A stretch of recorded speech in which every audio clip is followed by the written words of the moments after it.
Ang po na ito ay dumating nung kabagyuhan, payat na payat, ang liig ay may sugat, kaya naawa naman ako. Kaya, eto, mataba na siya. Wala namang nakuha, kaya inalagaan ko na. Ito ay pinangalanan kong Pluto. Inaaway niya lagi ang aking mga alaga. Ayan, ito si Star. At si Tan. Ayan, nagagalit. Bakit? Anong problema? Nawawala na naman si Moon. Nasaan na naman si Moon?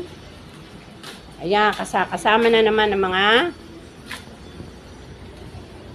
itik. Ayan, mga itik dito.